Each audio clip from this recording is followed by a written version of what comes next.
Hi guys! I just want to share with you what happens on our Cebu trip. I'm so excited kasi magagamit ko na nga tong aesthetic luggage ko. Share ko lang na pangarap kong maglakad sa ng eroplano tapos may hawak na maleta. Kasama ko pala dito yung fiancé and brother ko. Happy kido yan kasi window seat ako pero takot naman. OMG!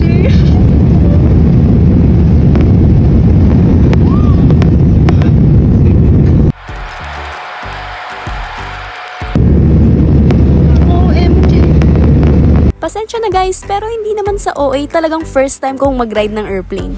Anyways, kumain na rin kami ng pre-book meal dahil lunchtime na rin to. Hindi ko rin talaga mapigilan tingnan yung mga clouds kasi I know that my inner child was very happy and so proud of me na na-check ko yung bucket list na I can travel by a plane using my own means.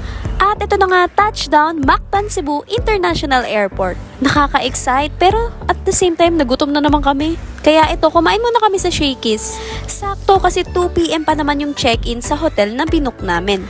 Then, we book a grab na nga papunta dun sa hotel na pag-i-stayan namin. We stayed here at Fuente Pension House, which is nice and accommodating naman din sila.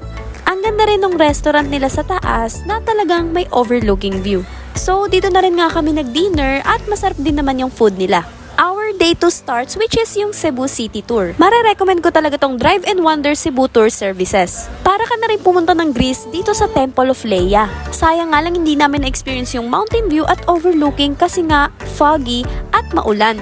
Pero syempre hindi pa rin tayo papatinag for Instagram shots. Isama mo na nga rin ng TikTok.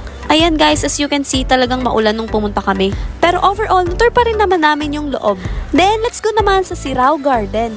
Very refreshing kasi nga nasa taas kayo ng mountain. As you can see, ma-fog din at that time. Ito nga rin yung tinatawag nilang Little Amsterdam since napakaganda rin ng mga flowers dito.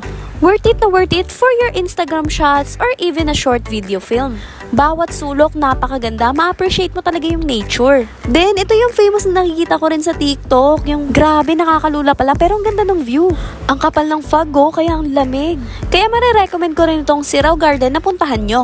Our next destination was in the Taoist Temple. They do not allow nga rin pala na magpicture or maging background ninyo yung altar nila. Pero you can have your shots here outside, which has a breathtaking overlooking view. Worry no more kasi talagang maganda rin magpicture sa labas. O diba? Para ka lang nasa China. Early lunch na nga rin kami dito sa House of Lechon which is one of the famous lechon restaurant. Ang ganda kasi Malabali vibes naman dito. O, ayan yung mga kasama kong nagugutom na rin. Syempre, nandito na tayo sa Cebu, hindi tayo papakulit. Titikman natin tong famous lechon nila, which is crunchy at talagang masarap. Then, we also tried their kangkong dish na ang sarap din. Along the way is nadaanan nga namin tong Cebu Heritage. Then, our next destination was the San Diego Ancestral House. This was built between 1675 and 1700s. Kaya ito yung kinoconsider na oldest ancestral house dito sa Pilipinas. Grabe, makikita nyo talaga dito yung mga antique, pero at the same time ang tibay, tsaka na-maintain talaga nila. Ang presko nga ng bahay na to kasi malalaki yung bintana, I think ganito talaga dati. Ito yung parang pahingaan, kaya usually sa mga bintana may makikita kayong upuan. Habang nagvi-visit nga kayo dito, ay may tumutugtog din sa baba, which is nice kasi pang Filipino vibes talaga. We're so happy na itour din na tong place na to to appreciate din syempre yung history. Next is the famous Magellan's Cross. Hindi po ito yung original cross ha. Ito lang yung exact spot kung saan unang bininyagan yung mga first Christian. Our next stop naman is this Basilica de Santo Niño. And syempre hindi na natin pinalagpas, we prayed and light some candles. After this, our last destination was the Pasalubong Center sa Shamrock. Then pag uwi, inayos ko na nga to sa maleta. Limited nga lang rin yung nabili ko. Syempre para hindi tayo ma-over baggage sa cabin luggage natin. At dahil skeptical tayo at ayaw natin mapagastos sa over baggage fee, ayan at tinimbang na nga namin kung sakto lang. 7 kilogram lang kasi yung pwede sa cabin. Ayan, okay na.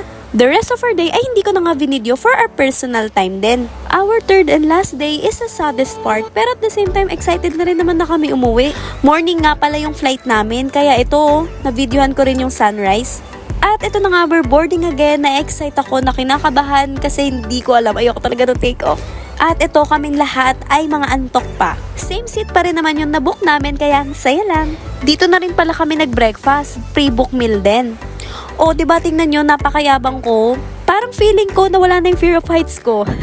Along the way is naspatan ko talaga tong Taal Volcano. Kaya inabangan ko talaga siyang ma-videohan nung malapit na kami. Grabe yung sayo ko niya, natanong ko yung Taal Volcano at the top view. Nasa Tagaytay na rin tayo. Kidding aside, malapit na nga tayo mag-landing. And that's it. Touchdown Manila. Thank you Lord for all the blessings and our safe trip. Thanks for watching.